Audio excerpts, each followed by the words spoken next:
ሩትዬ ዛሬ ደግሞ በቲክቶክ ብቅ ብላለች። እንግዲህ በቴዲ አፍሮ አዲስ ዘፈን እንግዲህ ይሄ ዘፈን ያልሰማው ያልፖሰተው ሼር ያላደረገው ዩቱበር ጠይቁኝ እና ሩትዬም ደግሞ ከዛሬ ነገ ይሻላል እያልኩኝ ቀን እየጠበቅኩኝ ነገሮቹ እንዳለ እንደዚህ መሆናቸውን ማመን አቅቶኛል እያለች እንግዲህ እያለቀሰች ልትሉ ትችላላችሁ። ያው ፊቷ በጣም ተጨናንቋል። በቃ ፊቷ በጣም ተደብራለች። አይኗን እያሸች ምናምን የመጣችውና እኛ እንድታለቅሽ እንደዚህ እንድትሆኛ አንፈልግም። የኔ ቆንጆ ደግሞ በጣም ነው ያማረብሽ ማለት ነው። የኔውን ጡጡጡ ከአይን ያውጣሽ አቦ።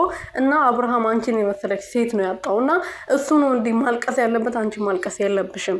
ሰላም ቤተሰብ እንዴት ናችሁ? ደህና ናችሁ ወይ? ነው ያለው። እግዚአብሔር ይመስገን። በያላችሁበት ሰላማችሁ ብዝት ትረፍረፍ ይበልልኝ የኔ ውድና ወርቅ እንቁ የሆናችሁ ቤተሰቦቼ። ልዕልቷ ንግስቷ የልዑልዬ እናት በቲክቶክ ብቅ ብላለች። እንግዲህ እኔም ስጠብቃት ነበር የዋልኩትና ትመጣለች፣ አንዳቸው ይመጣሉ ብዬ ነበር። ደግሞ ቦርጫዋን አጥፍታ ሼፓ በቃ እኔ እንጃ አላቅም እንዴት አባቷ እንደምታምር ጌታን። እና ማልቀስ የለብሽም፣ ሄርሜላ ማስደሰት የለብሽም። አሁን አንቺ ሄርሜላ ቪዲዮ ስታይ ምንድን ነው የሚሰማት? በቃ በጣም ነው የምትደሰተው። በጣም በቃ ብዙ ጥሩ ነገር የሰራች መስሎ ነው የምትታየው። እና ይሄን ነገር ማቆም አለብሽ። አንቺ ከነሱ በልጠሽ ስቀሽ ሁሉ ጊዜ ተደስተሽ ነው መምጣት ያለብሽ እንጂ አልቅሰሽ መምጣት የለብሽም በጭራሽ።